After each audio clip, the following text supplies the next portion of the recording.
میرا قصور نہیں تھا، میں کم عمر تھی یا پھر میرے حساب سے وہی فیصلے صحیح تھے۔ 12 سال کی عمر میں نے اس بچے کا سر اس لیے نہیں پھاڑا تھا کیونکہ اس نے میری کاپی چوری کی تھی۔ میں نے اس کا سر اس لیے پھاڑا تھا کیونکہ میں نے اس کو تمہیں بلی کرتے دیکھا تھا۔ میں نے تمہیں اسکول کے واش روم میں روتے ہوئے دیکھا تھا۔ اب کے آنسو بہنے لگے۔ سچ شکر کہ ہارون سو رہا تھا، ورنہ اس وقت وہ دونوں رو رہے ہوتے۔ میں اس میڈم کے گھر کے باہر ہارن اس لیے نہیں بجاتی رہی تھی کیونکہ انہوں نے مجھے ڈانٹا تھا۔ میں نے وہ سب اس لیے کیا کیونکہ میں جانتی تھی ان کی بیٹی نیہا تھی، وہ تمہیں ہراساں کرتی تھی۔ وہ میرے فیصلے تھے ہارون، جو میں نے تمہیں پروٹیکٹ کرنے کے لیے لیے تھے۔ بابا اس میڈم کی بیٹی کے بارے میں جان گئے تھے، تبھی انہوں نے مجھے کچھ نہیں کہا۔ ماموں اس بچے کے بارے میں جان گئے تھے، اس لیے انہوں نے بھی مجھے کچھ نہیں کہا۔ ان سب کو لگا میں ہارون کی گارجین ہوں، جیسے چاہوں فیصلے لوں، جیسے چاہے اسے ٹریٹ کروں۔ وہ میرے بڑے تھے لیکن انہوں نے میری اصلاح نہیں کی۔ تمہارے لیے مجھے کھڑا کیا گیا۔ دوسروں کی ٹانگیں زیادہ دیر تک آپ کا بوجھ برداشت نہیں کر سکتی، میں بھی نہیں کر سکی۔ میں تھک گئی۔ اس نے شکستگی میں سے نفی میں سر ہلایا۔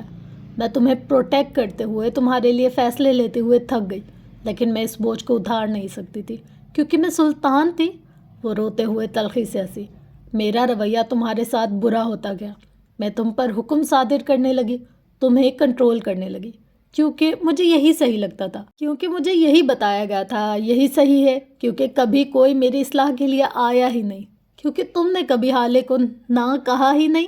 میں گارجین بنتے بنتے ٹاکسک بن گئی، لیکن اس سب میں یہ ہوا کہ بوجھ بنی دوستی دل کی دوستی بن گئی۔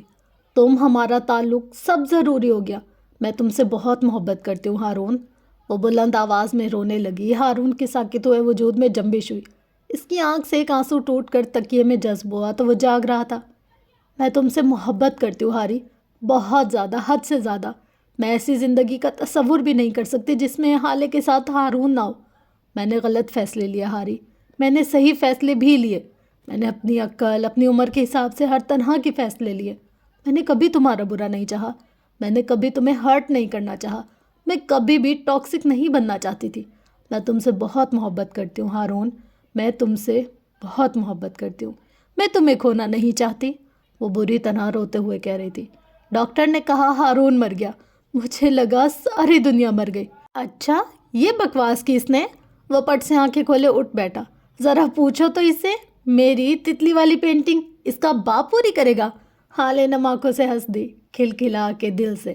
وہ اسی طرح لیٹے لیٹے اس کو ہنستے ہوئے دیکھتا رہا۔ تم جاگ رہے تھے نا، بدتمیز، وہ آنسو صاف کرتے ہوئے بولی۔ درد بہت ہے، سونے کہاں دیتا ہے؟ وہ آرام سے بولا۔ حالے کے دل کو کچھ ہوا، وہ جانتی تھی وہ تکلیف میں۔ کیا زیادہ درد ہے؟ اسے فکر لہا کوئی۔ ہارون نے نفی میں سر ہلایا۔ زیادہ نہیں، بس کمر اٹھنے نہیں دیتی، سر میں ٹیسیں اٹھتی ہیں، بازو الگ ٹوٹا ہے۔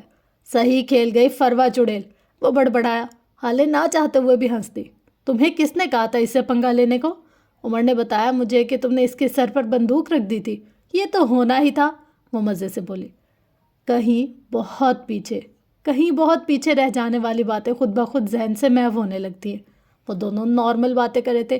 ایک سچی اور کھری دوستی ناراضگی کے بعد اگر صلح ہو جائے تو فارمیلٹیز کہیں بہت پیچھے رہ جاتی ہیں، اور پھر دل میں نئی جگہ اور نئی برداشتیں پیدا ہوتی ہیں۔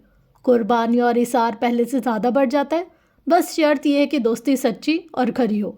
ویسے تمہیں ذرا رحم نہیں آیا اس میڈم کے ساتھ یہ سب کرتے ہوئے؟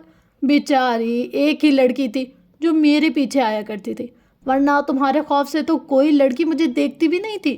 وہ آنکھیں پوری کھولے، نچلا ہونٹ دانتوں تلے دبائے، صاف ظاہر تھا کہ حالے کو تنگ کر رہا تھا۔ حالے نے اپنی آنکھیں گھمائی۔ وہ تمہیں دیکھتی نہیں تھی، تمہیں ہراساں کرتی تھی، جو بھی تھا۔ کیا میں نے تمہیں شکایت دی؟ اچھی والی لڑکی میرے ہاتھ سے نکل گئی، کتنی خوبصورت تھی نا؟ اس نے حالے کو دیکھ کر تائید جائی۔ فروا آنٹی نے تو بس بیڈ پر بٹھایا نا، میں تمہارے ٹکڑے ٹکڑے کر سکتی ہوں اگر تم… حالے یکدم ہارون کراہنے لگا۔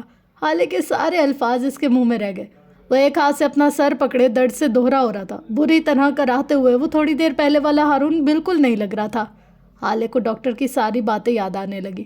ڈاکٹر نے کہہ رکھا تھا کہ اس سے زیادہ بات نہ کی جائے، اس کے ذہن پر زور نہ ڈالا جائے۔ وہ فوراً اٹھ کر باہر بھاگی۔ تھوڑی دیر بعد وہ ڈاکٹر کے ہمراہ واپس آئی۔ انہوں نے ہارون کا چیک اپ کیا، اسے نیند کی دوائی دی اور حالے کو کچھ دن تک اسے آرام کرنے کو کہہ کر وہ چلے گئے۔ وہ خاموشی سے ساری ہدایت سنتی رہی۔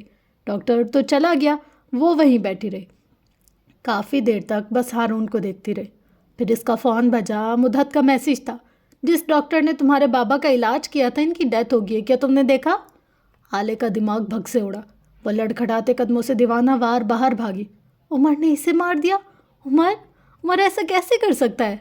وہ کس طرح ایک ہسپتال سے دوسرے ہسپتال پہنچی، کیا ہوا، کس نے کیا کیا، اسے کچھ سنائی نہیں دے رہا تھا، اسے کچھ بھی دکھائی نہیں دے رہا تھا۔ اس کے کان سائیں سائیں کر رہے تھے، رنگت متغیر ہو چکی تھی۔ ہسپتال کے باہر لوگوں کا ایک ہجوم تھا۔ اس ہسپتال میں آخری بار ڈاکٹر عبدالحفیظ کو لایا گیا تھا اور اسی ہسپتال کے سرد خانے میں ان کی لاش رکھی تھی۔ موت کی وجہ گلا گھونٹ کر مارنا لکھی گئی تھی۔ حالے مرے مرے قدم اٹھاتی ان لوگوں کے ہجوم میں کسی ایک چہرے کو تلاش کر رہی تھی۔ وہ لوگوں کو ہٹاتی، جگہ بناتی، آگے آگے جا رہی تھی۔ وہ ہجوم کے آخری سرے پر پہنچی، مناظر واضح ہوئے، آوازیں واضح ہوئی۔ کوئی جانا پہچانا سا چہرہ تھا جس کے آگے لوگوں نے مائکس پکڑ رکھے تھے۔ فلیش کی چمکتی روشنیوں میں اس کا چہرہ مکروہ سا نظر آتا تھا۔ اس کی آنکھیں اگر آنسوں کی دھند میں لپٹی نہ ہوتی اور ذہن کسی اور جملوں کی بازگشت نہ سن رہا ہوتا تو وہ اس چہرے کو پہچان لیتی۔ مائکس کے پیچھے کھڑا شخص کہہ رہا تھا، اس نے ایک ہاتھ سے کسی 9-10 سالہ بچے کا ہاتھ پکڑ رکھا تھا۔ بچے کا چہرہ آنسوؤں سے تر تھا۔ ڈاکٹر عبدالحفیظ پیرزادہ میرے بھائی کے قتل میں ملوث رہے۔ انہوں نے میرے بھائی کے کمرے میں انتہائی خطرناک لوگوں کو جانے اور میرے بھائی کا قتل کرنے کا موقع دیا۔ وہ لمحہ بھر کو رکا، لیکن میں آج اس آدمی کو اس کے تمام اعمال کے لیے معاف کرتا ہوں۔ اللہ اس کے لیے بھلائیاں کرے۔ حالی اس کو سنتی رہی، چپ، گمسم۔ میں اس آدمی کی طرح نہیں ہوں جس نے میرے بھائی کے بچوں کو یتیم کر دیا۔ میں شمس سلطان ہوں، میں بچوں سے دشمنی نہیں کیا کرتا۔ اپنے موبائل کی اسکرین پر اس کی اس بات کو سنتے حسن نے طنزیہ سر جھٹکا۔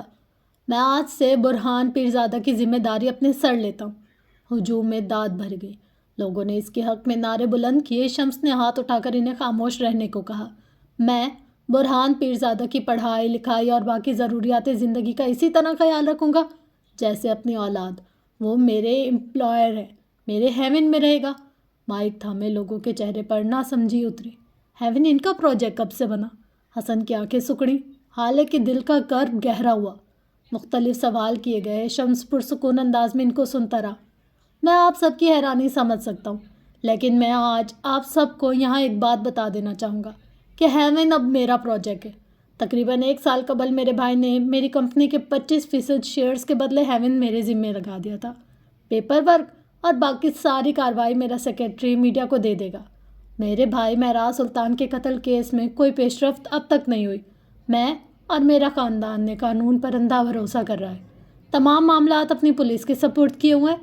ہمیں انصاف چاہیے، حکومت کو چاہیے کہ ہماری آواز کو سنے۔ انصاف ہر کسی کے لیے ہونا چاہیے۔ یہی اگر کسی غریب ٹیچر یا مزدور کے گھر کا آدمی قتل ہوا ہوتا تو پورا ملک موم بتی لے کر احتجاج کر رہا ہوتا، لیکن ہمارے لیے کیوں کوئی نہیں آ رہا؟ وہ ہاتھ اٹھا کر بولا تھا، آنکھیں نم تھی، چہرہ زخم۔ ہمارے لیے کوئی نہیں آتا کیونکہ ہم پریویلیجڈ ہیں، کیونکہ ہم امیر ہیں۔ لیکن کیا ایسا ہونا ہماری غلطی ہے؟ سب کو لگتا ہے ہمیں انصاف مل جائے گا، لیکن آج میں آپ کو بتاؤں کہ اس ملک کا قانون جس طرح غریب کو پیلتا ہے اسی طرح امیر کو بھی پیلتا ہے۔ لیکن ہم پھر بھی قانون پر اعتبار کیے بیٹھے ہیں کہ ایک نہ ایک دن ہمیں انصاف ضرور ملے گا، اور ہمیں امید ایک دن ایسا ضرور ہوگا۔ Enough for today. وکٹری کا نشان دکھاتا وہ اپنے لوگوں کی میت میں نکلتا چلا گیا۔ حالے اسی طرح دھند میں لپٹی آنکھوں کے ساتھ اس کو جاتا دیکھتی رہی۔ یک دم لوگوں کی نظر حالے سلطان پر پڑی۔ کیمرے اور مائکس کا رخ اس کی جانب کیا گیا۔ وہ غائب دماغی سے ان کو دیکھتی رہی۔ مختلف سوال، مختلف جملے۔ مسز حالے، آپ کے شوہر ASP عمر حیات، کیا آپ اب بھی اس بات پر قائم ہیں انہوں نے آپ کو اغوا کیا تھا؟ مسز حیات، کیا عمر حیات نے آپ کو کسی کی دھمکی کے تحت اپنے ساتھ رکھا ہوا ہے؟ کیا آپ اپنے باپ کے قاتلوں کے بارے میں کچھ جانتی ہیں؟ آپ اپنے چچا کے ساتھ کیوں نہیں تھی؟ کیا آپ کے تعلقات درست نہیں ہیں؟ آپ کے والد نے ہیون پروجیکٹ آپ کے چچا کے حوالے کیوں کیا؟ کچھ بولیے مسز حالے۔ اس کے منہ سے ایک لفظ بھی نہیں نکلا۔ اسی وقت ہجوم میں سے کوئی آیا۔ حالے نے پلکیں جھپکی۔ وہ دراز قد، سیاہ آنکھوں والا آدمی تھا۔ وہ میڈیا کے بندوں کو ہٹاتا ہوا آگے آ رہا تھا۔ اس نے حالے کی گردن پر اپنا بازو پھیلا لیا اور اسی طرح اسے اپنے بازو کے حلقے میں لیا آگے بڑھنے لگا، اس شور، اس ہجوم سے دور۔ لوگ ان کے پیچھے بھاگ رہے تھے، سوال کر رہے تھے۔ حالے کو اپنے کان بند ہوتے ہوئے محسوس ہوئے۔ وہ بس اس آدمی کی گرفت میں مضبوط قدم اٹھاتی آگے جا رہی تھی۔ عمر ایک ہاتھ سے لوگوں کو ہٹاتا جا رہا تھا۔ اس کا چہرہ سنجیدہ سپاٹ تھا۔ اس نے اپنی گاڑی کے قریب پہنچ کر دروازہ کھولا اور حالے کو اندر بٹھانے لگا۔ دفتن وہ رکی، گردن اونچی کر کے عمر کو دیکھا، جیسے کہنا چاہتی ہو مجھے بات کرنے دو۔ پس منظر میں رپورٹرز کا شور تھا۔ عمر نے کندھے ڈھیلے چھوڑ دیے، آنکھوں ہی آنکھوں سے اسے اجازت دی۔ وہ گردن کڑائے ہوئے آگے آئی۔ رپورٹرز ٹوٹ پڑے، لاتعداد سوال، آوازیں گڑمڑ ہونے لگیں۔ میں یہاں صرف ان سوالوں کے جواب دوں گی جن کے دینا چاہوں گی۔ وہ سینے پر ہاتھ باندھے گویا ہوئی، اگر آپ لوگوں میں سے کسی کی بھی آواز اب آئی تو میں واپس چلی جاؤں گی۔ مجمع میں پن ڈراپ سائلنس پھیل گیا۔ وہ اسے بولنے دینا چاہتے تھے، ان کو سرخیاں چاہیے تھی۔ پہلی بات، میرے اور میرے چچا کے درمیان کوئی بدمزگی نہیں ہے۔ وہ میری یہاں آمد سے بے خبر تھے، اس لیے میں ان کے ساتھ نہیں تھی۔ میرے بابا کے قاتلوں کے بارے میں اگر میں کچھ جاننا چاہتی ہوں تو اب تک اس طرح خاموش نہ بیٹھی ہوتی۔ میرے بابا نے ہیون پروجیکٹ میرے چچا کو کیوں دیا، یہ ہمارے گھر کا معاملہ ہے۔ اس وقت ملکی معاملہ میرے بابا کا قتل ہے۔ آپ سب اس پر توجہ دیں۔ اور ایک آخری بات، اس نے ایک نظر مجمع کو دیکھا، پھر اپنے ساتھ کھڑے عمر حیات کو۔ ASP عمر حیات میرے اغوا میں شامل نہیں تھے۔ میرا الزام بے بنیاد تھا۔ رپورٹرز بھونچکے رہ گئے۔ عمر نے اتنی زور سے گردن موڑ کر اس کو دیکھا کہ گردن کی چٹکنے کی آواز آئی۔ میرے سامنے ایسے حالات رکھے گئے، واقعات ایسے ہو گئے کہ مجھے ایک غلط فہمی ہو گئی، لیکن آج میں آپ سب کے سامنے یہ بتانا چاہتی ہوں کہ ASP عمر حیات کسی بھی طرح سے میرے مجرم نہیں ہیں۔ عمر بس اس کو دیکھے گیا۔ کبھی عورت بھرے مجمع میں اس پر الزام لگاتی تھی اور کبھی بھرے مجمع میں ان الزاموں کی تردید کرتی تھی۔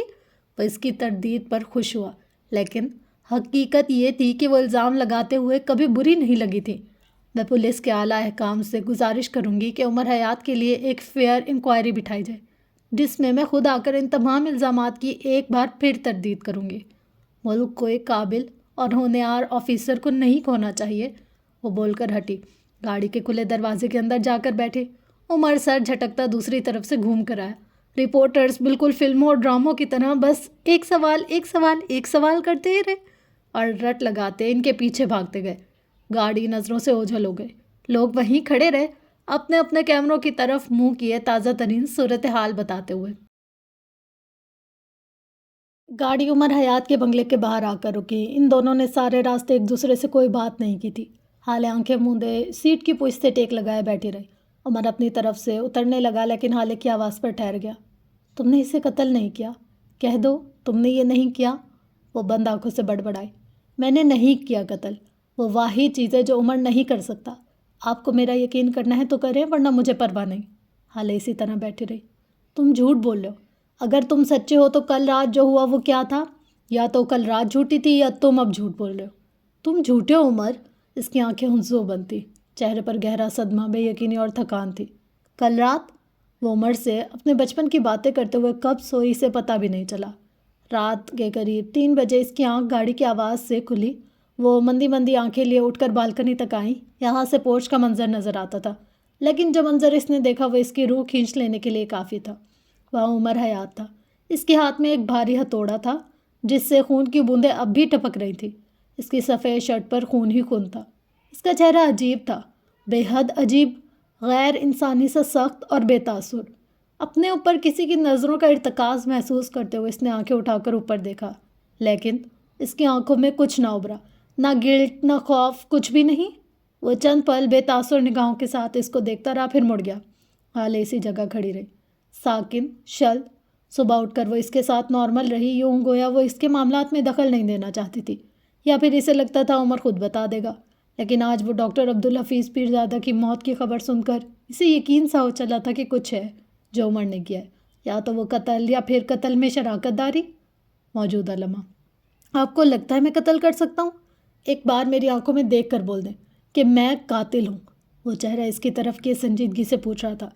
حالے چند لمحے گیلی آنکھوں سے اس کو دیکھتی رہی، پھر دھیرے سے نفی میں سر ہلا دیا۔ تم قاتل نہیں ہو سکتے عمر، تم قاتل نہیں ہو سکتے۔ مجھے بتاؤ حقیقت کیا ہے؟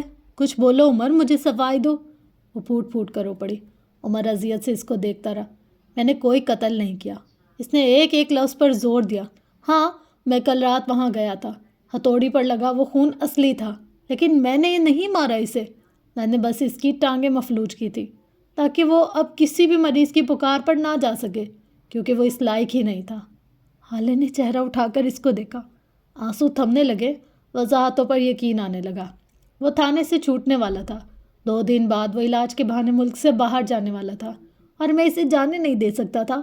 اس کی وجہ سے میرا واحد رشتہ مجھ سے چھوٹ گیا، کیا میں اسے جانے دیتا؟ حالے نے ایک بار پھر نفی میں سر ہلا دیا۔ ڈاکٹر کی موت خون بہنے سے نہیں ہوئی، اسے کسی نے گلا گھونٹ کر مارا ہے، اسے مرنا تھا، یہ طے تھا۔ اب اگر آپ کی آنکھوں سے ایک بھی آنسو نکلا تو مجھ سے برا کوئی نہیں ہوگا، وہ سختی سے کہتا اپنی جانب سے اتر آیا، پھر گھوم کر حالے کی جانب سے دروازہ کھولا۔ وہ آہستگی سے نیچے اتری اور دونوں اندر کی جانب بڑھ گئے۔ ایک ایک اپنے انجام کو پہنچے گا، یہ طے تھا۔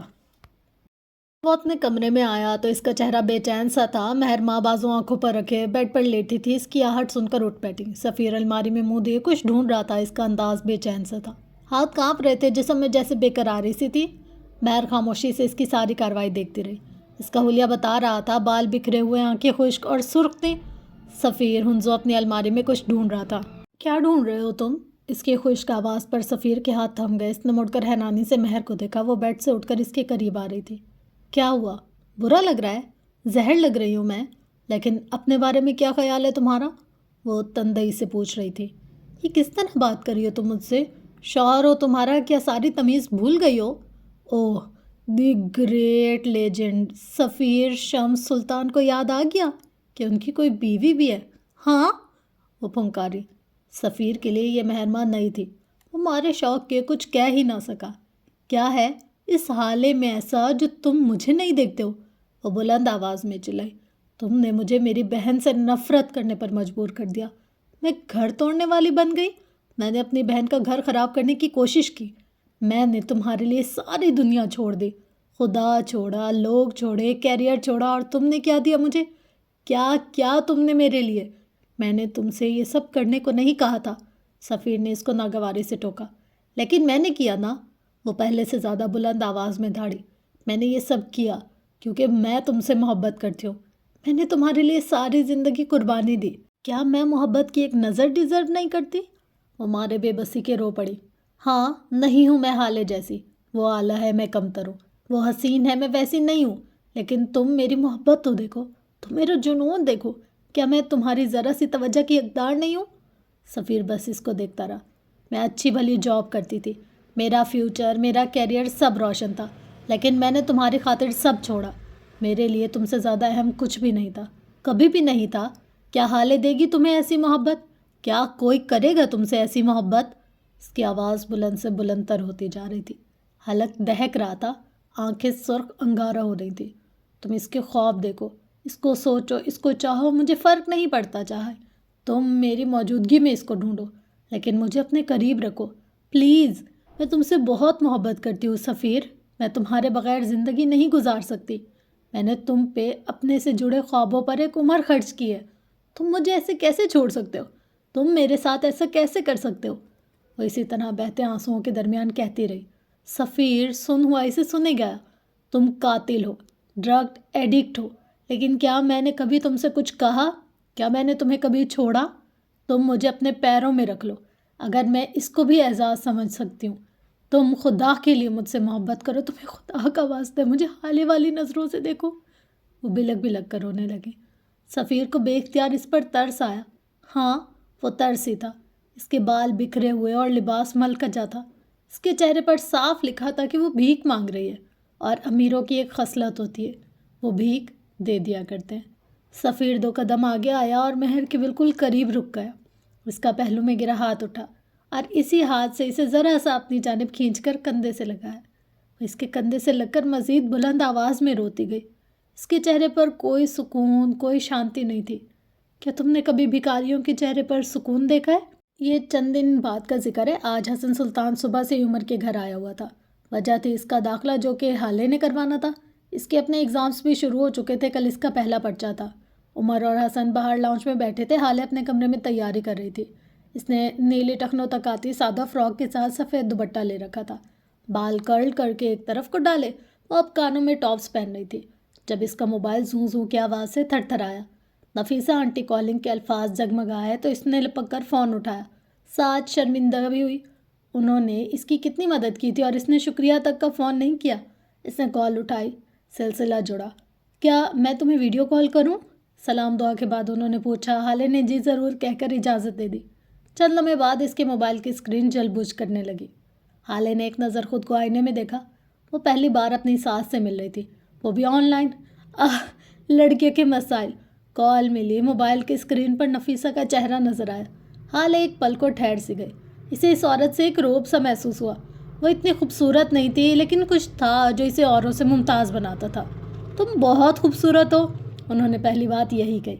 آپ سے بہت کم، حالے نے کھوئے انداز میں کہا۔ نفیسہ ہلکا سا مسکرائی۔ کافی دیر تک وہ دونوں ہلکی پھلکی باتیں کرتی رہی۔ تم اس دن کچھ کہہ رہی تھی مذہبی لوگوں کے بارے میں۔ اب بتاؤ مجھے، تمہیں مذہبی لوگ کیوں پسند نہیں، یا پھر ایسا ہے کہ جس سے پتہ چلتا ہے کہ کون مذہبی اور کون نہیں؟ حالے نے گہرا سانس لیا۔ آج بالآخر اپنے دل کا سارا بھڑاس نکالے گی۔ جن مذہبی لوگوں نے اسے انکمفرٹیبل محسوس کروایا، وہ ان سے اندیکھا انتقام لے گی۔ ہاں، وہ یہی کرے گی۔ مجھے مذہبی لوگ اسے سخت چڑھے، وہ بولی تو اس کی آواز میں کئی سالوں سے جمع شدہ نفرت باہر آنے لگی۔ میں جب بڑی بڑی داڑھی والے مردوں اور حجاب کرنے والی عورتوں سے ملی ہوں، مجھے ان کے سامنے ہمیشہ اپنا آپ چھوٹا لگا ہے، کیونکہ وہ ایسا ظاہر کرتے ہیں جیسے ساری دنیا کی پاکیزگی ان کے اندر ہے، جیسے ساری دنیا کا علم ان کے پاس ہے۔ وہ بنا رکے کہے جا رہی تھی۔ اگر جو کبھی ایسے لوگوں کو پتہ چل جائے کہ ہم نماز یا قرآن نہیں پڑھتے، تو پھر آپ دیکھیے گا کس طرح یہ لوگ آپ کو حقارت کی نظر سے دیکھیں گے، کس طرح یہ لوگ آپ کو کمتر محسوس کروائیں گے۔ آنٹی، میں نے ہمیشہ ان کے منہ سے سنا ہے، یہ حرام وہ حرام، یہ جائز وہ ناجائز، جہنم، برزخ، سزا، آگ، آخر یہ کیسا دین ہے جس میں کوئی رحم نہیں؟ وہ بولتے رہی اور اس کا سانس چڑھ گیا تو وہ خاموش ہو گئے۔ اسے یقین تھا اب نفیسہ اسے دو باتیں سنا کر اسے کافر ملعون کہہ کر فون کاٹ دے گی، لیکن خلاف توقع انہوں نے ایسا کچھ نہیں کیا۔ وہ بس خاموش جانتی نظروں سے اس کو دیکھے گئی۔ مذہبی کون ہوتا ہے حالے؟ ان کا لہجہ پرسکون تھا۔ حالے نے معتجب ہو کر اسکرین کے پار اس عورت کو دیکھا، پھر جواب دینے کو الفاظ مجتمع کیے۔ ہر وہ انسان جو ہر بات پر جائز ناجائز، حلال حرام، جہنم دوزخ کی رٹ لگائے رکھے، اور وہ مذہبی نہیں، وہ ایکسٹریمسٹ ہوتا ہے بچے۔ اور حالے ٹھہر سی گئی۔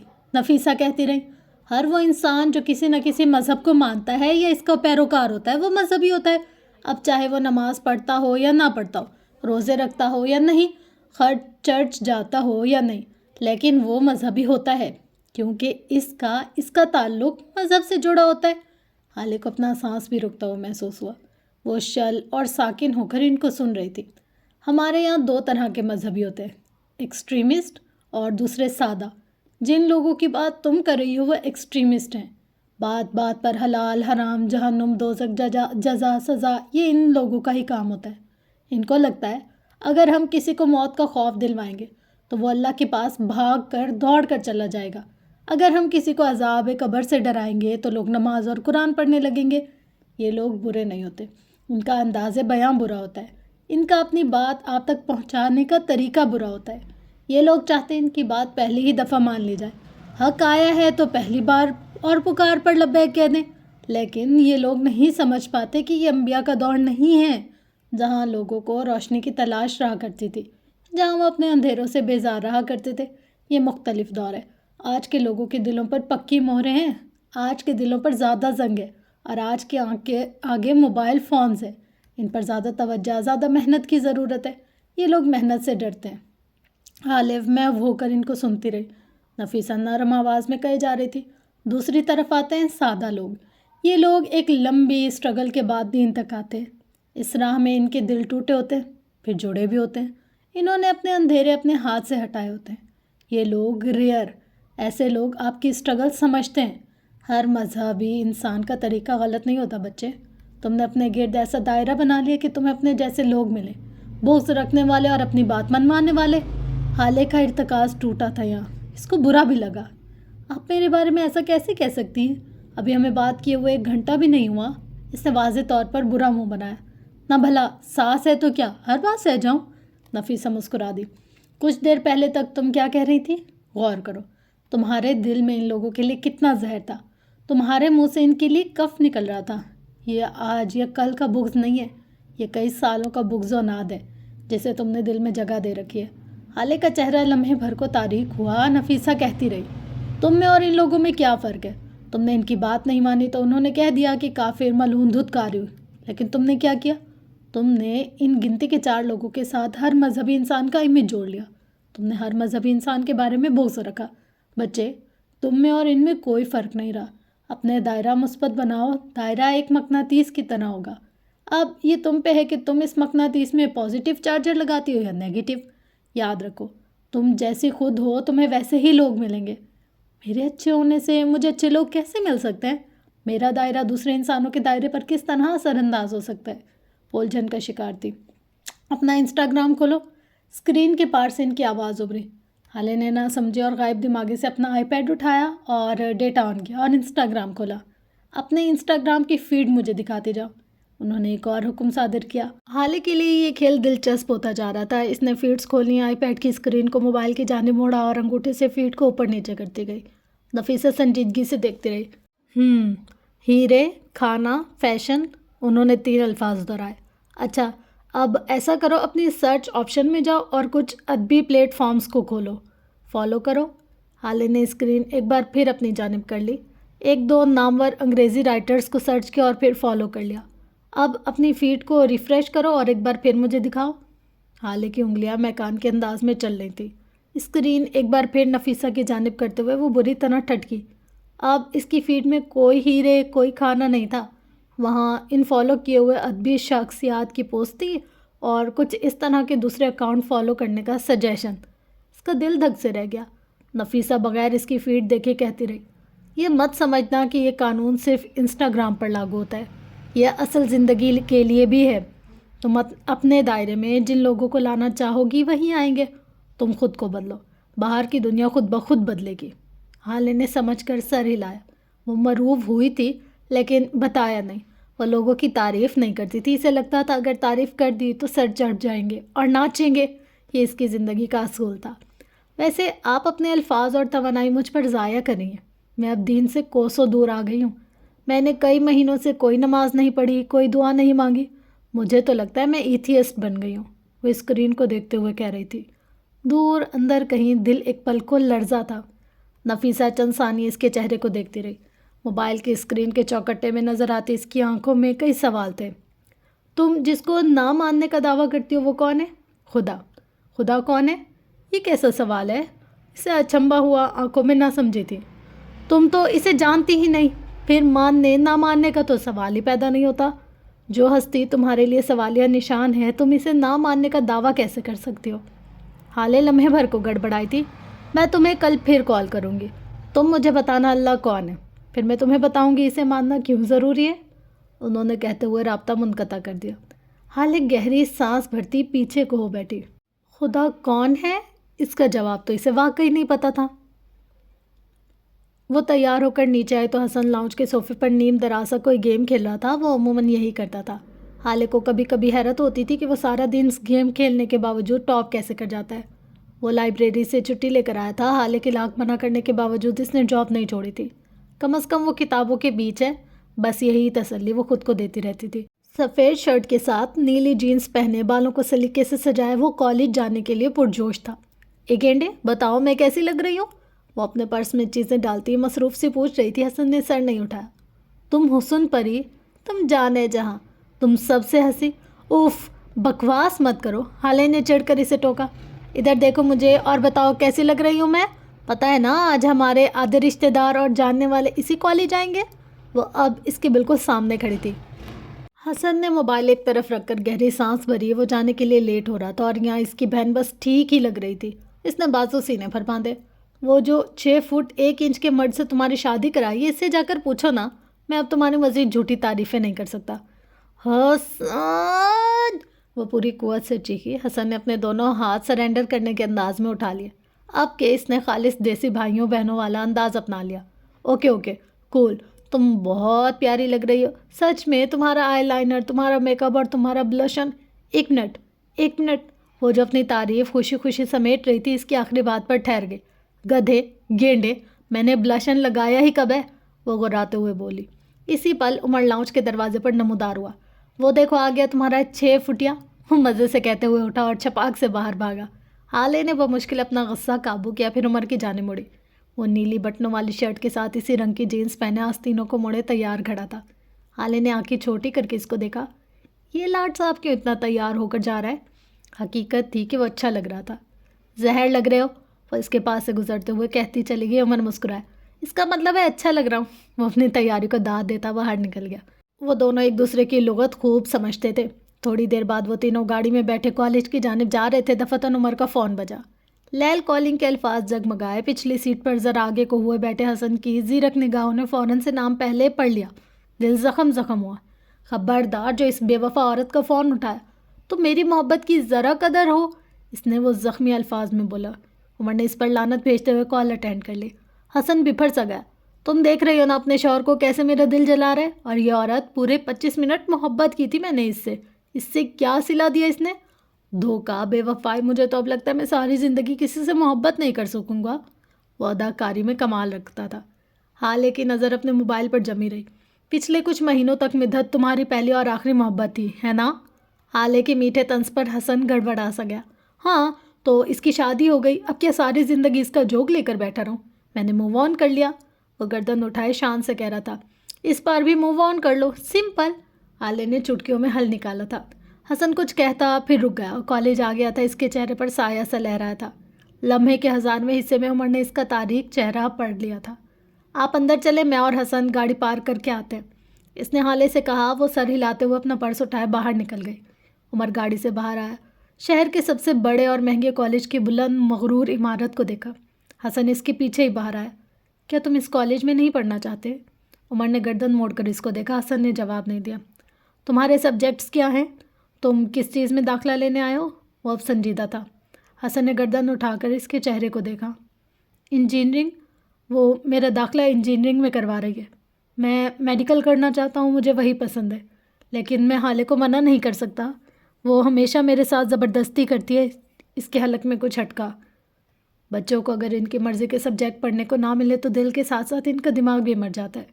والدین کو لگتا ہے وہ سبجیکٹ انہوں نے منتخب کیا ہے، اس میں ان کے بچے کا فیوچر روشن ہے، لیکن دماغ اور شوق کا کیا؟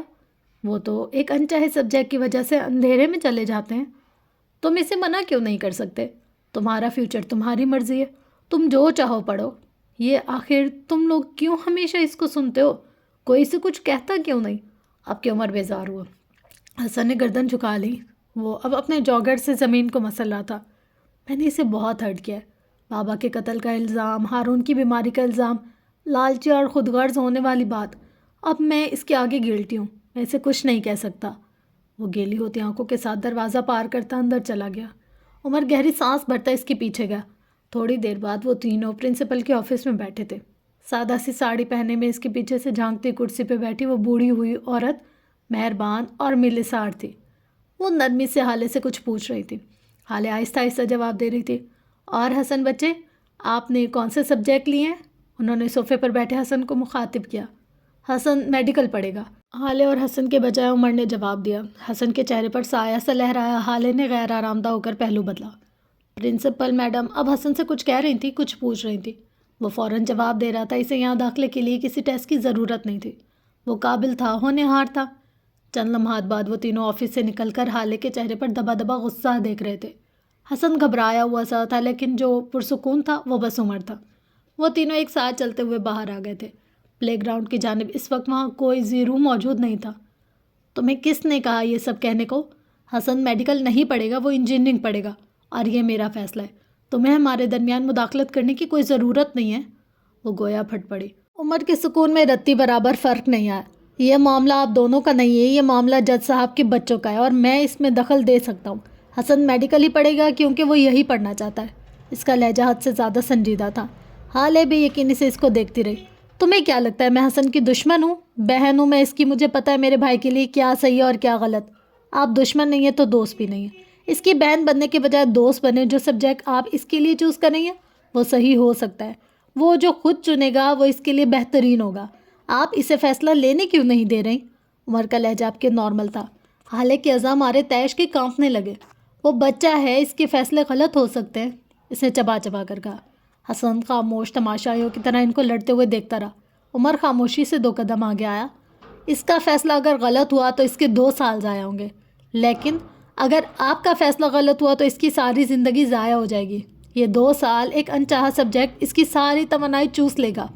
آپ کے بچے کو اگر اس کا پسندیدہ سبجیکٹ نہیں ملا تو وہ ان 2 سالوں میں اپنی ہر امید کھو دے گا، وہ فیصلے نہیں لے سکے گا، اور پھر 2 سال بعد آپ کو ایک کھوکھلا اور کم دماغ بچہ ملے گا جس کے اندر گلٹ بھرے ہوں گے۔ وہ اپنے لیے فیصلے کیوں نہیں لے سکا؟ کیوں اس نے 2 سال تک ایک سبجیکٹ جیسے انچاہے سبجیکٹ کو جھیلا؟ اس کے بعد اگر اس کے ہاتھ میں فیصلہ دے دیں وہ تب بھی کوئی فیصلہ نہیں لے گا۔ وہ ایک گلٹی سبجیکٹس کا چوسا ہوا فیصلہ نہ لے پانے والا فیلئر ہوگا۔ آپ اپنے بھائی کو ایسا بنانا چاہتی ہیں؟ حسن کی آنکھوں میں نمی چمکی۔ حالے سرد برف تاثرات لیے عمر کو دیکھتی رہی، مڑ گئی۔ وہ اتنی جلدی قائل ہونے والوں میں سے نہیں تھی۔ کیا آپ اسے اپنے جیسا بنانا چاہتی ہیں؟ عمر کی بلند آواز پر اس کے دور جاتے قدم تھمے۔ کیا آپ چاہتی ہیں کہ وہ ہر سال آپ کی طرح سپلی لایا کرے؟ حالے کی آنکھیں زخمی ہوئیں، دل 1000 بار ٹوٹا۔ یہ وار مختلف اور کاری تھا۔ وہ مڑی۔ یہ وہ حالے نہیں تھی، یہ ڈھہ گئی تھی ایک بھربھری دیوار کی طرح۔ آپ کا سبجیکٹ میتھ تھا، آپ نے خود کو لٹریچر میں گھسیٹا۔ آپ نے اپنے دماغ اور اپنے دل پر ظلم کیا۔ خود پر ظلم کرنے والا اللہ کو پسند نہیں۔ اب کیوں اپنے بھائی کو ویسا بنا رہی ہیں؟ اس کے لہجے میں کوئی طنز نہیں تھا، کوئی نرمی بھی نہیں تھی۔ حسن اسے روکنا چاہتا تھا لیکن نہیں روک سکا۔ ایک دنیا تھی جو حالے کو سنتی تھی، ایک دنیا تھی جو اسے انکار نہیں کرتی تھی، جو اس کے سامنے بولنے کی جرات نہیں کرتی تھی، اور ایک دنیا ہے اس میں عمر حیات تھا جس کی باتیں وہ سن لیتی تھی، جس کی آواز پر رک جاتی تھی، جو اسے سنا بھی سکتا تھا اور نہ بھی کہہ سکتا تھا۔ تم کیا چاہتے ہو حسن؟ حالے سرخ آنکھوں اور دہکتے ہوئے حلق کے ساتھ پوچھ رہی تھی۔ حسن نے گردن نہیں اٹھائی۔ میں تم سے پوچھ رہی ہوں حسن، گردن اونچی کرو اور جواب دو۔ اب کہ اس کا لہجہ سخت تھا۔ میں میڈیکل پڑھنا چاہتا ہوں۔ اس کے حلق سے پھنسی پھنسی آواز نکلی۔ اور بابا کا خواب؟ انہوں نے تمہارے لیے کچھ اور سوچا تھا۔ حسن کی گردن اب کے اٹھی تھی۔ میں بابا کو سمجھا سکتا تھا، اگر وہ ہوتے تو وہ سمجھ بھی جاتے، کیونکہ وہ بابا تھے۔ تم کسی کی کب سنتی ہو؟ اس کی آواز بالکل باریک اور ہلکی تھی۔ حالے کے ہونٹوں پر ایک طنزیہ سی مسکراہٹ آئی۔ تم اس کی دیکھا دیکھی میرے منہ کو آنے لگے ہو حسن۔ جاؤ، جو کرنا ہے کرو، میں گاڑی میں انتظار کر رہی ہوں۔ وہ مڑ گئی، ہتھیلی کی پشت سے آنکھیں رگڑتی وہاں سے چلی گئی۔ کئی لمحات تک اس کی ہیل کی بازگشت سنائی دیتی رہی۔ چلو تمہارا فارم فل کریں، عمر کہتا آگے جانے لگا۔ ہمیں یہ سب نہیں کرنا چاہیے تھا، وہ میری بہن ہے، وہ ناراض ہو گئی ہے۔ حسن گلٹی تھا، اس کی آنکھیں نم تھیں۔ وہ دن کے 24 میں سے 18 گھنٹے ناراض ہی رہتی ہے، میں ان کو منا لوں گا، تم چلو اندر۔ وہ بیزاری سے کہتا آگے بڑھ گیا۔ حسن نے تشکر سے اس کی پیٹھ کو دیکھا۔ یہ آدمی کتنے مسائل حل کر لیتا تھا۔ حسن کو ڈراپ کر کے وہ لوگ گھر پہنچے۔ راستے میں عمر نے اس سے بات کرنے کی کوشش کی لیکن حالے کی جانب سے کوئی جواب نہ ملا۔ وہ خاموش ہو گیا۔ جانتا تھا وہ حسن کے داخلے پر غصہ نہیں ہے، وہ حسن کے عمر کو بتانے پہ غصہ ہے۔ پوزیسیونیس، عمر صاحب، بیگم صاحبہ کے چچا اندر آئے بیٹھے ہیں، وہ کافی دیر سے آپ کا انتظار کریں۔ شانوں نے اندر آتے دونوں نفوس کے ساروں پر دھماکہ کیا۔ آپ اچھا سا کھانا تیار کروائیں اور ٹیبل پر سیٹ کریں، اور عمر نارملی کہہ کر آگے جانے لگا۔ شاکڈ سی چوکھٹ میں کھڑی حالے اس کی آنکھوں میں بھی یقینی تھی، اس کی نظروں میں۔ تم مجھے دھوکہ دینا کب چھوڑو گے عمر؟ بس یہی کرب تھا۔ وہ خاموشی سے آگے آیا، حالے کے برف ہوتے وجود کو دیکھا، گہری سانس بھرتے ہوئے اس کا ہاتھ پکڑا۔ مجھ پہ بھروسہ رکھے، میں آپ کو کبھی دھوکہ نہیں دوں گا، اپنے اصلی خوبصورت لہجے میں کہتا وہ اس کا ہاتھ پکڑے آگے بڑھتا چلا گیا۔ ڈرائنگ روم کے دروازے پر وہ دونوں ایک پل کو ٹھہرے تھے۔ چند آنسو، تھوڑی سی اداکاری، آپ کے لیے کبھی بھی مشکل نہیں رہے۔ It's show time. حالے ان کے قریب ہلکی سی آواز میں سرگوشی کی۔ اندر شمس بیٹھے ٹانگ پر ٹانگ چڑھائے، ریڈنگ گلاسز لگائے اپنے موبائل پر کچھ دیکھتے ہوئے ان دونوں کو دیکھ کر اٹھ کھڑے ہوئے۔ عمر مسکراتا ہوا آگے آیا اور ان سے مصافحہ کیا۔ حالے آگے نہیں آئے، اس کی آنکھوں کے کنارے بھیگ رہے تھے۔ تھپڑ، ذلت، بے بسی، گھر سے نکالا جانا، بابرا کی آخری پکار پر ایک بار سب کچھ یاد آیا۔ دل کو کوئی مٹھی میں پکڑ کر دبا رہا تھا۔ حالے بچے، کیا تم مجھے معاف نہیں کر سکتی ہو؟ وہ اپنی جگہ پر کھڑے تعصب سے کہہ رہے تھے۔ حالے نے عمر کو دیکھا، اس کی آنکھیں زخمی تھی، وہ پلکیں جھپکا کر تسلی دے رہا تھا۔ میں تمہارا حصہ بھی تمہیں دینے کو تیار ہوں، عمر کو اپنے ساتھ کاروبار میں شامل کر رہا ہوں۔ میں یہاں اس گھر میں تمہارے باپ کی حیثیت سے آیا ہوں۔ وہ لہجے کو شینی بنانے کی بھرپور کوشش کر رہے تھے لیکن وہ اچھے اداکار نہیں تھے، کم از کم حالے سے زیادہ اچھے اداکار نہیں۔ آپ کون سا حصہ دیں گے چچا؟ میرا گھر، میرے زیور، میرے باپ کی سیونگز، میرا آخری اثاثہ، ان سب کے بارے میں کیا خیال ہے؟ نہ چاہتے ہوئے بھی اس کا لہجہ تلخ ہوا۔ باخدا میں اس بارے میں کچھ نہیں جانتا بچے۔ وہ پیسے کتنے ہوں گے؟ کوئی 2-3 کروڑ؟ میرے پاس اس سے زیادہ رقم اب بھی میرے اکاؤنٹ میں پڑی ہوئی ہوگی۔ اور کیا میں بھائی کا پاسورڈ جانتا ہوں؟ تم ایک بے تکی بات کا الزام مجھ پر لگا رہی ہو۔ اینڈ آف ڈسکشن، عمر کہتے ہوئے آگے آیا۔ آپ ہمارے گھر پر آئے ہیں، ہمارے لیے معزز ہیں، سارے اختلافات اب ختم۔ خالے کو آنکھوں میں تنبیہ کی، وہ بھی تھم سی گئی۔ کچھ دیر بعد وہ تینوں گول میں اس کے گرد کھانا کھا رہے تھے۔ شمس کو ڈنر تک کے لیے روک رکھا تھا۔ شمس نے کباب کا ٹکڑا منہ میں رکھا، اچھی طرح چبایا، پھر عمر کو دیکھتے ہوئے بات کا آغاز کیا۔ ہاں بھائی عمر، اب تو میں تمہارے گھر آ گیا، اب تمہارے دماغ میں اس ذہین دماغ سے کام لے سکتا ہوں؟ عمر نے پانی کا گلاس منہ سے لگایا۔ 2 گھونٹ پی کر اس نے گلاس واپس رکھا۔ یہ ذہین دماغ اپنے حساب سے اپنی مرضی کے ماحول میں کام کرتا ہے۔ آپ مجھے میری مرضی کا ماحول دیں گے تو میرا دماغ آپ کو آپ کی مرضی کا رزلٹ دے گا۔ خالے ان دونوں سے بے نیاز گردن چکائے اپنی پلیٹ میں چمچہ گھما رہی تھی۔ شمس نے نیپکن سے منہ تھپ تھپایا۔ عمر نے چاولوں کی ڈش کا ڈونگا ان کے آگے کیا۔ نہیں، میں ڈائٹ پر ہوں، انہوں نے کہتے ہوئے پیچھے کو ٹیک لگا لی۔ اور کیا ہے تمہاری مرضی کا ماحول؟ عمر نے سادگی سے کندھے اچکائے۔ پہلا، میں معراج سلطان کے آفس سے کام کروں گا۔ خالے نے گردن اٹھا کر بھی یقینی سے اس کو دیکھا۔ دوسرا، آپ اپنے بیٹے کو اس کی حد میں رکھیں گے۔ تیسرا، میں ورکر بن کر نہیں، پارٹنر بن کر کام کروں گا، چاہے 1% کا پارٹنر ہو یا پھر 5%۔ منظور ہے تو میں کل سے جوائن کر لوں گا۔ وہ کھانے سے ہاتھ روکے ہوئے تھے۔ شمس نہ جانے کیوں اس سے مروب ہوتے چلے گئے۔ شاید وہ اس دن سے اس سے مروب تھے جب معراج سلطان آخری وقت پہ اسے پکار رہے تھے۔ کچھ تھا اس میں کہ اس پر اعتبار کرنے کو، اس کے ہاتھ میں سب کچھ دے دینے کو جی چاہتا تھا۔ شمس کھڑے ہو گئے۔ اوکے، منظور ہے مجھے، تم 15% کے حصے دار ٹھہرے۔ عمر ان کی تقلید میں اٹھا۔ آپ کو مبارکباد ہو شمس صاحب، وہ اٹھتے ہوئے بولا۔ لڑکے، جو اب تمہیں ملی ہے تم مجھے مبارکباد دے دے، بلکہ مجھے تمہیں مبارکباد دینی چاہیے۔ عمر مسکرایا۔ عمر حیات اگر کسی کے ساتھ کام کرنے لگے تو یہ اس کی خوش نصیبی ہوتی ہے، میری نہیں، شمس نے زوردار کہہ کر لگایا۔ خالے نے تکان سے اس کو دیکھا۔ یہ سیلف obsessed آدمی۔ چند لمحات بعد وہ اسے دروازے تک چھوڑ آیا تھا۔ وہ واپس خالے کے کمرے تک آیا لیکن دروازہ لاک تھا۔ اس ناراض بیوی کو مناتے مناتے ساری عمر گزر جانی تھی۔ شادیاں کرنا دنیا کی سب سے بڑی جھک ہے، وہ ہولے ہولے سے بڑبڑایا اور اپنے کمرے کی طرف بڑھ گیا۔ مرزا ہاؤس کی ساری بتیاں اس پہر روشن تھیں۔ ملازمین کو چھٹی دے دی گئی تھی۔ اس وقت ہر جانب بھوک عالم تھا۔ لاؤنج میں رکھے صوفوں پر 3 نفوس براجمان تھے۔ سربراہی صوفے پہ فہیم مرزا اور ان کے ساتھ بیٹھا یاقوت، جس کی گردن اور چہرے پر اب بھی زخم کے نشان تھے۔ کرخت چہرہ لیے بیٹھے فہیم اور ان کی دائیں جانب رکھے صوفے پر بیٹھا نو مرزا۔ اس کا چہرہ سپاٹ تھا، خالی تھا۔ نرمین کو ہوش میں آئے 4 دن ہو چکے تھے۔ تو بالآخر تم سچ جان گئے؟ فہیم کی ٹھنڈی آواز پر نو نے سر نہیں اٹھایا۔ بلکہ تم اس کے علاوہ بھی بہت کچھ جانتے ہو جو کہ تمہیں نہیں جاننا چاہیے تھا۔ یاقوت نے غیر آرامدہ سا پہلو بدلا۔ تم جب تک خاموش تھے میں خوش تھا اور خوف زدہ بھی، لیکن آج تم سے خوف زدہ نہیں ہوں۔ اب یہ نو نے گردن اٹھائی۔ تم کیا کر سکتے ہو؟ زیادہ سے زیادہ میرے بیٹے کو مار دو گے، مجھے مار دو گے۔ آؤ مارو ہمیں۔ وہ اسے اکسا رہے تھے۔ نو کے ہاتھوں کی مٹھیاں بھیجتی جا رہی تھی، کن پٹی کی رنگیں پھڑک رہی تھی۔ ہمیں مارنے سے کیا ہوگا نو؟ ہم مر جائیں گے اور تم زندہ رہ جاؤ گے۔ زندہ رہ جانا موت سے بڑا عذاب ہوتا ہے۔ یاقوت کے پاس تمہاری بہن کی ویڈیو ہے، تصاویر ہیں۔ نو کی آنکھوں سے ایک ایک آنسو نکل کر گال پر بہہ گیا۔ کسی کی بھی مرد کے لیے اس سے جڑی عورت کا محفل میں کیا جانے والا تذکرہ موت ہوتا ہے۔ وہ ویڈیوز اور تصاویر اتنے لوگوں کے پاس رکھوا چکا ہے کہ تم لوگوں کو مارتے مارتے تھک جاؤ گے، لیکن ان تصاویر کو حاصل نہیں کر سکو گے۔ یاقوت نے ان کو ٹھوکا دیا، لیکن وہ بے نیاز سے کہے جا رہے تھے۔ ویسے اتنی اچھی کوالٹی میں نہ صحیح، لیکن کچھ ویڈیوز اور تصاویر تمہاری ماں کی بھی ہیں میرے لاکر میں۔ نو نے گردن جھکائی، آنسوں میں روانی آ گئی۔ روح قبض ہونے لگی، سانس اکھڑنے لگی۔ اسٹاپ اٹ ڈیڈ، یاقوت نے ناگواری سے ان کو ٹھوکا تھا۔ پورنوگرافی، ایسی کئی سائٹس جہاں تمہاری ماں اور بہن۔ بس پلیز بس کر دیں، وہ بے بسی سے بولا۔ خدا کا واسطہ چپ ہو جائے۔ وہ سرخ آنکھوں کے ساتھ ساتھ ان کے آگے ہاتھ باندھ رہا تھا۔ یاقوت نے آنکھیں پھیر لیں۔ نہ جانے کیوں دل میں ایک ٹیس سی اٹھی تھی۔ Let's make a deal, Faheem رونت سے بولے۔ تمہاری اس داغدار بہن سے میرا بیٹا شادی کر لے گا۔ ڈیڈ کیا کہہ رہے ہیں؟ یاقوت نے انہیں روکنا چاہا لیکن وہ کہے گئے۔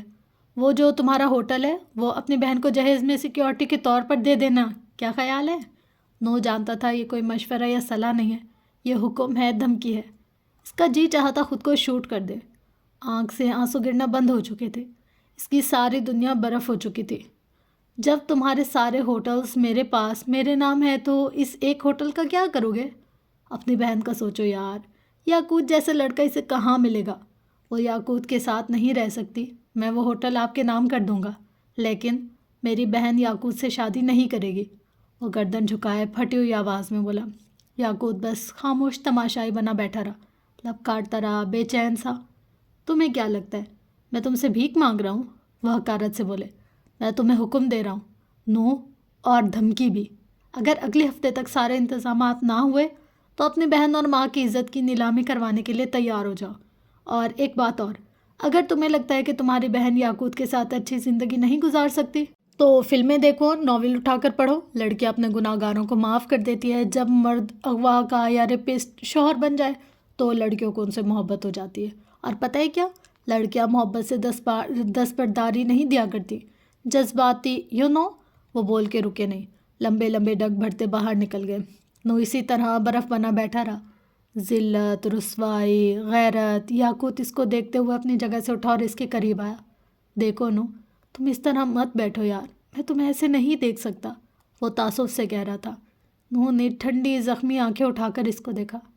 خدا تمہیں غارت کرے یاقوت، اللہ تمہیں برباد کرے، خدا مجھے تمہاری بربادی دکھائے، وہ پھٹے ہوئے دل کے ساتھ کہتا اٹھا اور منظر سے غائب ہو گیا۔ پیچھے کھڑے یاقوت کا دل نہ جانے کیوں ڈوب کر ابھرا تھا۔ اگلا سارا دن عمر مصروف رہا اور حالے ناراض۔ وہ ہارون سے ملنے دوبارہ بھی گئی تھی۔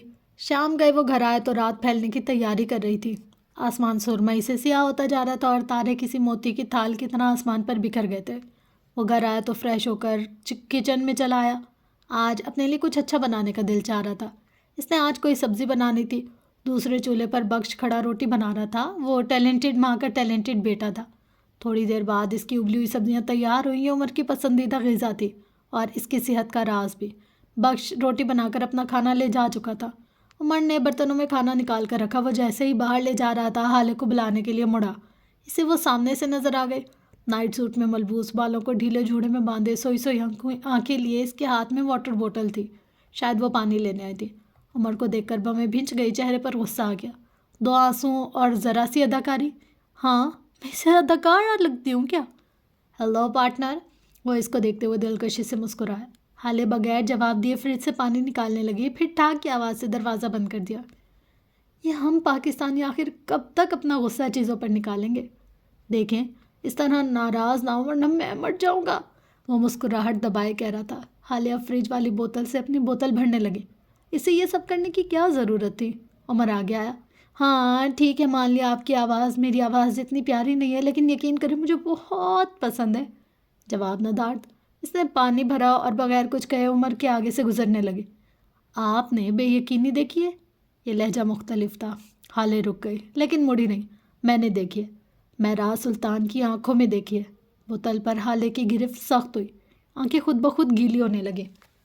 میں اس بے یقینی کو نہیں بھول پایا جو آخری وقت میں نے جج صاحب کی آنکھوں میں دیکھی تھی۔ جیسے ان کا بھائی تو یہ کر ہی نہیں سکتا، جیسے کوئی انسان ان سے ساری زندگی کی جمع پونجی لے ہی نہیں سکتا۔ حالے کے دل کو جیسے کوئی زور سے دبا رہا تھا۔ اس کا باپ، کوئی اس کے باپ کو کیسے مار سکتا تھا؟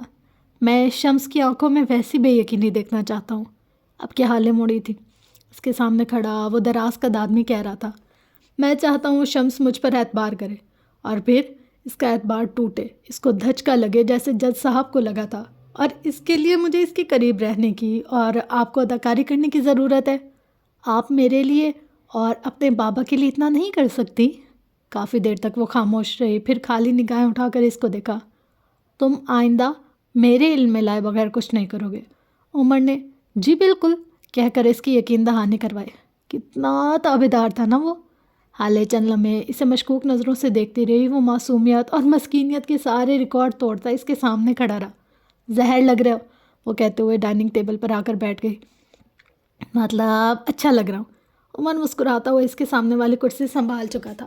اب وہ دونوں کسی دوسرے موضوع پر بات کر رہے تھے۔ سب سبزیاں مسکراتے ہوئے ان کو دیکھتی رہیں۔ جولائی کا مہینہ شروع ہو گیا تھا۔ آج حالے کا دوسرا پرچہ تھا۔ وہ پرچہ دے کر آئی تو شانو نے کھانا لگا دیا۔ کھانا کھاتے ہوئے وہ بار بار شانو کو دیکھ رہی تھی، جو آج ضرورت سے زیادہ میٹھی بن رہی تھی۔ حالے نے اپنا ہاتھ روک لیا۔ کچھ کہنا ہے؟ اس کے اتنے ڈائریکٹ سوال پر شانو ذرا سا گڑبڑائی، پھر اپنے تمام دانتوں کی نمائش کرتے ہوئے بولی، باجی وہ میرے بھائی کی شادی ہے، مجھے چھٹی چاہیے، عمر صاحب سے نہیں کہہ سکتی، آپ مہربانی کر دو جی، وہ لجاجت سے کہہ رہی تھی۔ ٹھیک ہے 15 دن کی چھٹی لے لو، اس نے بڑے آرام سے کہہ دیا۔ ارے نہیں باجی، 15 دن بہت ہے، میں 9-10 دن میں آ جاؤں گی، تنخواہ کی کٹوتی ہو جائے گی تو پھر گھر کیسے چلے گا؟ حالے نے پانی پیا اور اٹھ کھڑی ہوئی، پھر اپنے پرس سے چند نوٹ نکالے۔ خاندان سے زیادہ اہم کچھ نہیں ہوتا، کام کرتے رہو گے تم شانو، شادی انجوائے کرو، اس نے نوٹ اس کی ہتھیلی پر رکھتے ہوئے کہا۔ شانو نم آنکھوں سے اس کو دعائیں دینے لگی۔ عمر کا آج شمس کے آفس میں پہلا دن تھا۔ حالے بوجھل دل کے ساتھ ڈرائیور کے ساتھ گاڑی میں باہر نکل آئی تھی۔ وہ گاڑی کی کھڑکی سے باہر دیکھ رہی تھی جب عثمان کی آواز پر چونکی۔ میڈم یہ آپ کا فون؟ اس نے آئی فون 13 اس کی طرف بڑھاتے ہوئے کہا۔ کل گاڑی سروس کے لیے لے گیا تھا، یہ فون پچھلی سیٹ میں پھنسا ہوا تھا، میں واپس کرنا بھول گیا، معذرت، اس نے اضافہ کیا۔ حالے نہ سمجھے سے موبائل تھام رہی تھی اور پھر اس کا دل دھک سے رہ گیا۔ آس پاس کی ساری آوازیں، سارا شور پل بھر کو تھم سا گیا۔ یہ اس کے بابا کا فون، وہ اس فون کو پہچانتی تھی۔ اس کے دل میں ٹیس سی اٹھی، آنکھوں کے کنارے بھیگنے لگے۔ اس نے فون کو آن کرنا چاہا لیکن اس میں چارجنگ نہیں تھی۔ اس نے موبائل کو بس سینے سے لگا لیا۔ آنسو قطرہ قطرہ آنکھوں سے بہنے لگے۔ لوگ چلے جاتے ہیں، مر جاتے ہیں، چیزیں رہ جاتی ہیں۔ ان چیزوں کو دیکھ کر محسوس ہونے والا دکھ دنیا کے ہر دکھ سے بڑا ہوتا ہے۔ تھوڑی دیر بعد عثمان نے گاڑی ایک بڑی شاپ کے مال کے سامنے روکی۔ وہ موبائل کو پرس میں ڈالتی باہر نکل آئی۔ آج بڑے دنوں بعد اس کا دل کچھ خریدنے کو چاہتا، حسن کے لیے، اپنے لیے اور شاید عمر کے لیے بھی۔ وہ اندر چلی آئی۔ سب سے پہلے اس نے حسن کے لیے کچھ شرٹس اور جوتے خریدے، اس کے بعد عمر کے لیے اس کا توڑا ہو جانے والا پرفیوم خریدا، تھوڑے بہت سامان اپنے لیے اور مہر کے لیے خریدے۔ وہ جب بھی شاپنگ کرتی تھی اپنے جیسے سیم چیز مہر کے لیے لایا کرتی تھی۔ مال میں گھومتے ہوئے ایک مہنگی دکان کے باہر وہ ٹھٹک کر رکی۔ اگلے ہی پل اس کی آنکھوں میں ستائش ابھری۔ وہ مسمرائز سی ہو گئی، بس گلاس وال کے اندر دیکھے گئی۔ اندر ایک سرخ نیری سرخ ساڑی تھی۔ وہ اتنا سرخ تھی کہ آنکھوں کو چپتی ساڑی بالکل سادہ تھی، بس گلے پر اور بازوں پر سنہری پٹی لگی تھی۔ اب یہ آپ لوگوں کا امتحان ہے کہ آپ لوگ مجھے بتائیں اس ریڈ ساڑی میں کیا ہوگا، کیا اسٹوری آگے جانے والی اور کیا کچھ آگے ہونے والا ہے۔ مطلب کہ اب تک کیا ہی کمال اسٹوری ہے یار، ان دونوں کی جو ہلکی ہلکی نوک جھونک ہے نا کتنی اچھی لگتی ہے۔ آج کی ایپیسوڈ یہاں پر ہوئی اختتام پذیر، اور اس ایپیسوڈ سے آپ لوگوں نے کیا سیکھا؟ جو بھی سیکھا وہ بتانا بہت ضروری ہے کیونکہ مجھے پتہ چلے۔ میں جو آپ کے ساتھ اتنی ساری باتیں شیئر کرتی ہوں اور اتنے گھنٹے گھنٹے ہم لوگ ایک اسٹوری کو سنتے ہیں، میں پڑھتی ہوں آپ لوگ کے ساتھ، اس جرنی میں ہم دونوں نے، میرے سننے والوں نے اور میں نے کیا کیا سیکھا وہ سب کچھ پتہ ہونا چاہیے، تاکہ اگر کوئی تھرڈ پرسن ہمارے آئی ڈی پہ آتا ہے فرسٹ ٹائم اور وہ دیکھتا ہے تو اس کو بھی پتہ چلے کہ یار یہ چیزیں فروٹفل ہیں، اور جب ہم اس کو سنتے ہیں تو یہ ہماری لائف میں کچھ نہ کچھ پازیٹیو افیکٹ کرتی ہیں۔ تو میں نے یہ سیکھا کہ کسی کی زندگی میں بہت زیادہ گھسنا نہیں ہے، کسی کو اپنی زندگی میں بہت زیادہ گھسانا نہیں ہے، اور کسی بھی چیز پر نہ اندھا یقین نہیں کر لینا چاہیے، نہ ہی نفرت میں نہ ہی محبت میں۔ اور جو ہم نے آج سنا فروا کے بارے میں، او خدایا کیا عورتیں ایسی بھی ہوتی ہیں، اور بس یہ پڑھ کر نا میرے دماغ میں یہی چیز آئی تھی کہ کیا عورتیں ایسی بھی ہوتی ہیں۔ مطلب عورت کی سب سے بڑی پاور جو ہے نا وہ ہے اس کا کریکٹر۔ جو ایک مضبوط کریکٹر والی عورت ہوتی ہے اس کی پرسنالٹی الگ ہی ہوتی ہے، اس کی بات، اس کا چال ڈھال، اس کی وائب بھی الگ ہوتی ہے۔ اور جو اب کیا کہیں اللہ معاف کرے اس طرح کی ہوتی ہیں، ان کو نا دیکھ کے بھی نا ان سے ایسے ہوتا ہے کہ یار اچھا مجھے تو بالکل بھی لوگوں کی پہچان نہیں ہے کہ یہ کیسے ہیں۔